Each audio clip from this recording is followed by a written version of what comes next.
Well, okay. I became president in 2000. I thought, okay, that's all. The Yugoslav issue has passed. We must try to restore relations. We must still open this door that Russia was trying to get through. Moreover, I spoke about this publicly. I can repeat.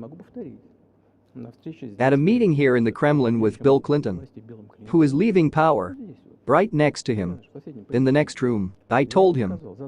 I asked him a question. Listen, Bill. How are you, do you think that if Russia raised the question of joining NATO, do you think it would be possible? Suddenly he said, you know, this is interesting. I think so. And in the evening, when we met at dinner, he said, you know, I talked with my colleagues, with my team. No. Now this is impossible. You can ask him. I think that if he hears our interview, he will confirm it. I would never have said anything like that if it hadn't happened. Well, okay. Now it's impossible. Were you sincere then? Would you join NATO? Listen. I asked him a question. Is it possible or not? And I got the answer, no. If I was insincere in my desire to find out the position of the US leadership, and if he said yes, would you join NATO? If he said yes, the process of rapprochement would begin. And ultimately this could happen if we saw the sincere desire of our partners to do this. But it didn't end there. Well, if not, okay. Why do you think that is? Why do you think? What are the motives for this? I sense that you feel bitter about this. I understand that. But why do you think the West pushed you away then? Where does this hostility come from? Why couldn't the relationship improve? From your point of view, what were the motives for this? You said that I feel bitter about his answer. No, this is not bitterness. This is simply a statement of fact. We are not the bride and groom. Bitterness and resentment are not the substances that take place in such cases. We just realized that they weren't waiting for us there. That's all. Well, okay. But let's build relationships differently. Let's look for common ground. Why did we receive such a negative response? This is something you should ask your managers. I can only guess why. Because we are too big a country with our own opinions, and so on. But the United States, I have seen how issues are resolved in NATO. I will now give another example. Concerning Ukraine, the US leadership has pressed, and all NATO members are voting obediently, even if they don't like something. Now I will tell you in this regard what happened to Ukraine in 2008. Although this is being discussed, I will not tell you anything new here. However, then, after that, we tried to build relationships in different ways. For example, events took place in the Middle East, in Iraq. We built relations with the United States very gently and calmly. I have repeatedly raised the question that the United States should not support either separatism or terrorism in the North Caucasus. But they still continued to do it. And political support, information support, financial support, even military support came from the United States and its satellites in relation to terrorist groups in the Caucasus. I once raised this issue with my colleague, the President of the United States. He says that this cannot be. Do you have proof? I say yes. I was ready for this conversation, and I gave him this evidence. He looked at me, and, do you know what he said? I'm sorry. But it was. I'll quote it.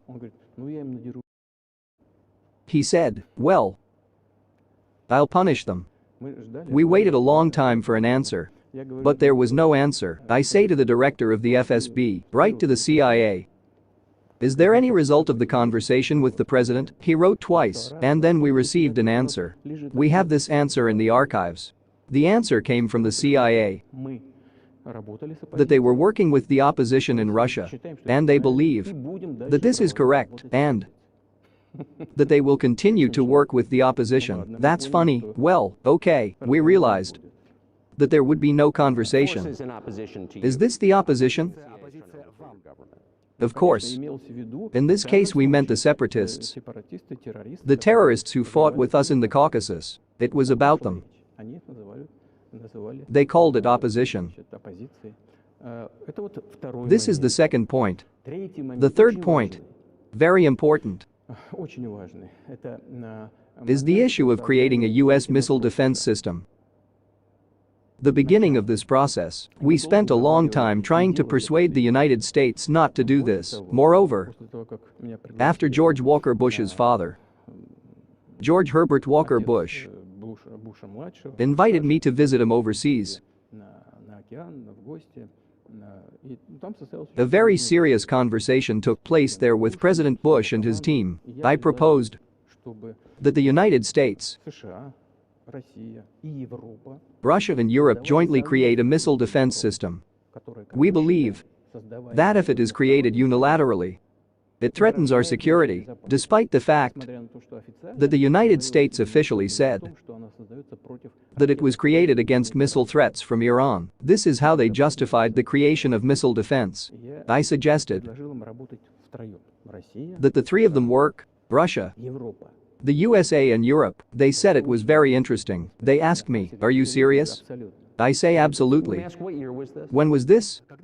In what year? I don't remember. This is easy to find out on the internet. When I was in the USA at the invitation of George Herbert Walker Bush. It's even easier to find out now. I'll tell you who you can find out from. They told me it was very interesting. I say, just imagine if we together solve such a global strategic task in the field of security, then the world will change. We will probably have disputes, probably economic and even political disputes, but we will radically change the situation in the world. He answers me, yes. They ask me, are you serious? I say, of course. We need to think. They told me, I say, please. Then Secretary of Defense Gates, former director of the CIA, and Secretary of State Rice came here to this office where we are now talking. Here, at this table. On the contrary, you see this table. They sat on this side. I, the Minister of Foreign Affairs, the Minister of Defense of Russia from that side. They told me, yes, we thought, we agree. I say, thank God, great. But they agreed with some exceptions. That is, you twice described how American presidents made some decisions, and then their teams derailed these decisions? Exactly. In the end they sent us away. I won't tell you the details, because I think it's incorrect. After all, it was a confidential conversation. But it is a fact that our proposal was rejected. It was then that I told them, listen, but then we will be forced to engage in retaliatory measures. We will create strike systems that will certainly overcome the missile defense system. Their answer was, we are not doing this against you, but you do what you want. We proceed from the fact that this is not against us, not against the United States. I say, okay, the process has begun, and we have created hypersonic systems, moreover, intercontinental range systems, and we continue to develop them. We are now ahead of everyone in creating hypersonic strike systems. Both the United States and other countries. We improve these systems every day. But we didn't start this. We suggested going a different way. But they pushed us aside. Now regarding NATO's expansion to the east, well, they promised that there would be no NATO expansion to the east. There would be no inch to the east, as we were told. What then? Then they said that this was not recorded on paper. So they will expand NATO. There were 5 expansions. They included the Baltic states and all of Eastern Europe and so on. And now I come to the main thing. They reached Ukraine. In 2008, at the summit in Bucharest, they announced that the doors to NATO were open for Ukraine and Georgia. Now about how decisions are made there. Germany and France seemed to be against this, as were some other European countries. But then, as it turned out later, President Bush, and he is such a strong guy. He is a strong politician. As they told me later, he put pressure on them. And they were forced to agree. That's funny. It's just like in kindergarten. Where are the guarantees? What kind of kindergarten is this? What kind of people are these? Who are they? They put pressure on them and they agreed. And then they say, Ukraine will not be in NATO. You know that. I tell them that I don't know. I know you agreed in 2008, but why won't you agree in the future? They say that then they put pressure on them. I tell them, why don't they put pressure on you tomorrow and then you will agree again? Well, this is some nonsense. I just don't understand who to talk to there. We're ready to talk, but who to talk to? Where are the guarantees? There are no guarantees.